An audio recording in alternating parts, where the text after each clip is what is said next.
Well, the existing issues are the fact that people are continuing to look for better solutions in terms of reducing overall toxicity. Indoor air quality, due to the recent CDC changes, has become more topical than ever. So we're here, it's on the first afternoon of the FSPMA show. The initial start has happened, and as you can see, somebody actually stopped by the podcast booth to talk. You look like you're a little frazzled. Was it that busy this morning? I'll call it the calm after the storm, Dave. There was a nice flow of traffic, and the building was just a tad humid. So for me, being from northern climates, it was a warm pace. Okay, so you're here at the first day. Let's tell people you're at the FSPMA conference, which we have every year. You're here for what? Explain to people so that they can know. Hey, because this is going to be on the website all year long, so they can go and visit you and see what you're all about. Well, I would love people to come and visit me. I'm here representing our line, Earth Laboratories, a line of specialty chemicals. I work with our local distributor, Gem Supply, and I work with an awesome trainer in Dave Thompson. And here to address the questions and concerns of existing customers, and here to engage prospects to see. So what are the existing issues? I mean, let's talk about it. Well, the existing issues are the fact that people are continuing to look for better solutions in terms of reducing overall toxicity. Indoor air quality, due to the recent CDC changes, has become more topical than ever. So people understand that employing solutions that bring in less VOCs and contaminants into their indoor air is important. Well, yeah, if anything did teach us that, Mike, over the last couple of years, it is that what we breathe is extremely important. Now, as a COPD sufferer, I know this, but a lot of people that just get, they get breathing down to second thought. Dave, as someone who has a condition that makes you more sensitive, you are more knowledgeable. Sometimes it takes a couple of years for things to set in. And what's kind of driving the continued interest in adoption is the fact that there's a lot more academic research as a result of COVID, driving the heavier use and review of chemicals to combat the pandemic. What's working, what's not working, what's effective, what's ineffective. All of these issues are more topical, and at this show you have a combination of both the plant people and you have the housekeeping, historical people. You have okay. So for the people that are listening, that are watching, that don't understand, what do you mean plant people?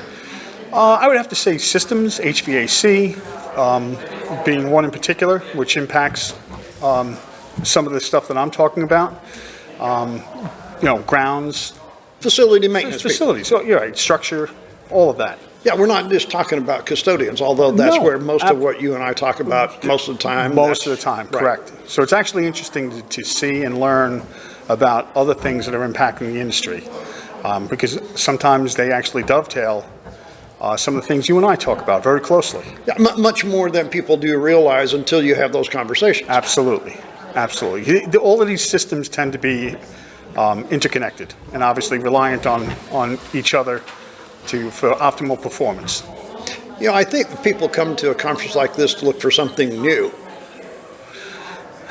Yes and no. Okay. I'd say yes and no in the sense that I think they come to engage the vendors they're currently using, maybe find out if there's anything that they can do differently. I don't know if it's always something new. You know what? Maybe it's mostly looking for something new, but in general, I think engagement is always a good thing. And when you have a conference like this, you bring a lot of people together, which creates a community, and ideas and conditions are exchanged, so that this like pooling of information tends to make us realize that some of us have the same problems and some of us have completely unique problems. Well, and speaking of such, I'm sure that this Florida conference isn't the only one you go to. This Florida conference is my second, and at the moment, this is right now With the exception of the clean shows by Gem Supply, yes, it is the only one right now.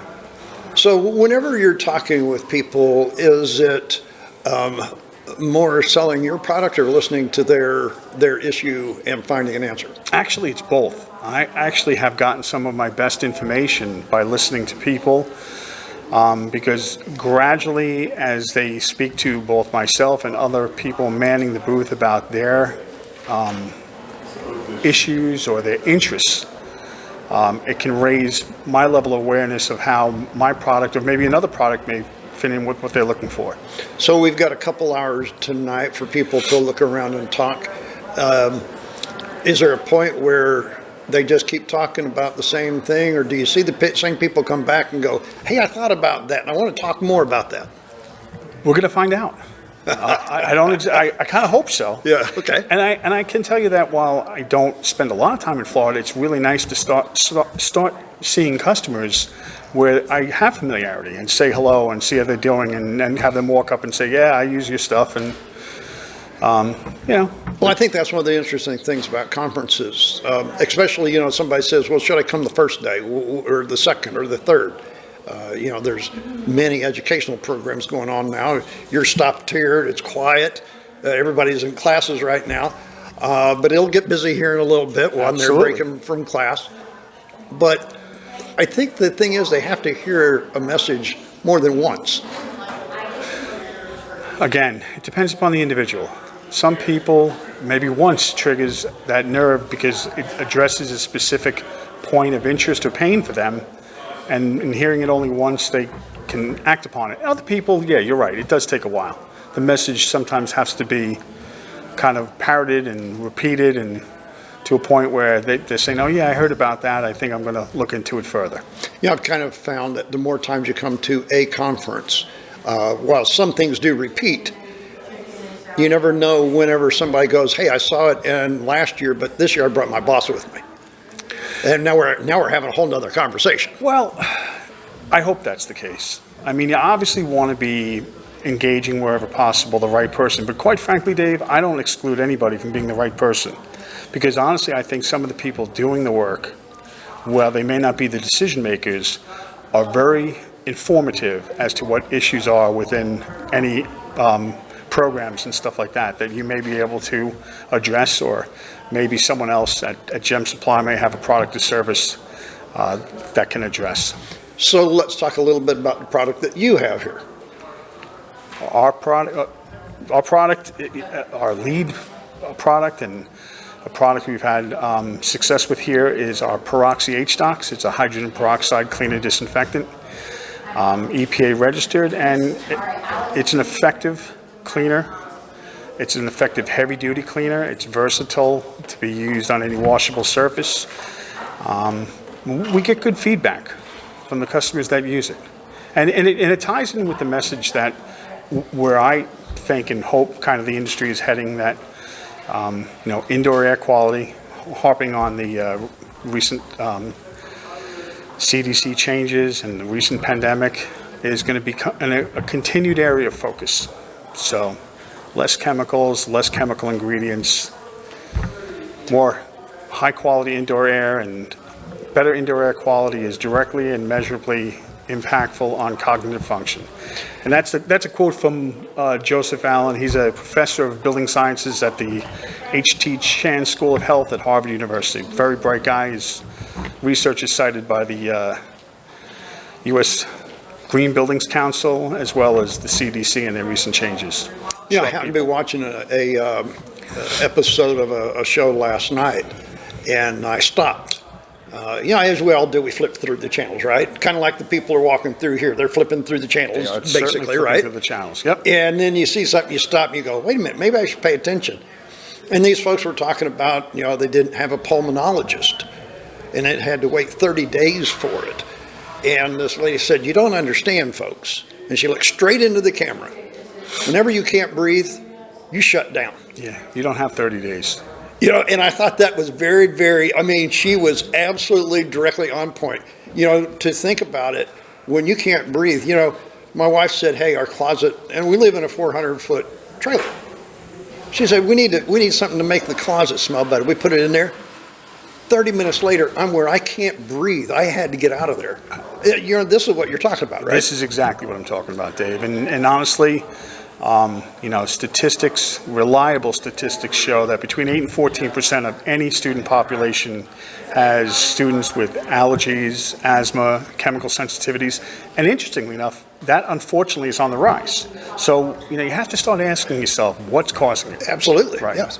Yep. That's exactly what I'm talking about. And so, you think about it, you think that's one cleaner product that you're talking about is just one small cog in the big wheel, but without that cog can make a big difference. Absolutely. And I cited the research from Joe Allen at Harvard in terms of, his recommendations, and the bulk of it is for ventilation, indoor air, refreshing, changeover. Right. Yes. But invariably, he says a simple decision is not bring things in. Yeah, so we don't have to worry about it. It may not be a big item, but it's an addressable item. It's a very economically easy item to address. And so why not? Well, I happen to have used your product for a long time and everything, and so I agree in the fact that, and one of the things I like is not having to use more than one product. I can have, and I don't have to worry about the light duty and the heavy duty conflicting with each other because they're both the same product. They're diluted differently. That's correct. And thank you for that, by the way. You've been a very strong supporter, and I do appreciate working with you and some of the demos we've done together and learning about even the application of my own product using better techniques. Well, but to your point, my focus on that is how we apply the product. It goes beyond just the product itself. I was talking with a gentleman a little bit ago before you got here, and we were talking about, I said, hey, it's practices and process as much as it is product. What does Mark Cuban say on Shark Tank? People, process, or one of those guys. Yeah. People, process, and something else. Well, I leave the profit part of it out. Well, I don't even think it was profit, actually. But there's a third part of the trilogy. You are a process guy, and like I said, in working with you, I've learned. If you noticed recently, since you and I have been working together, when I reach in my bag, I don't pull out a spray bottle. I pull out a pump sprayer because guess what? I learned what a better tool is for applying the product. Much more effective, much less, shall we say, waste and unnecessary disbursement of the chemical I'm looking to apply to a solution to resolve. Well, before we get sense. Inundated with a whole bunch of people here coming out from class, let's tell people where they can find your product, how to get, and when you're not here at the conference. They can easily look up the product based on its brand name, which is Peroxy HDOX. Our local distributor here in Orlando is Gem Supply. There's information available online, and they can feel free to reach out to me. Should I leave my contact information? Go right ahead. My cell number is 732-492-7927. I pick up my phone calls. And my email is mlseebeck, SEEBECK, @gmail.com.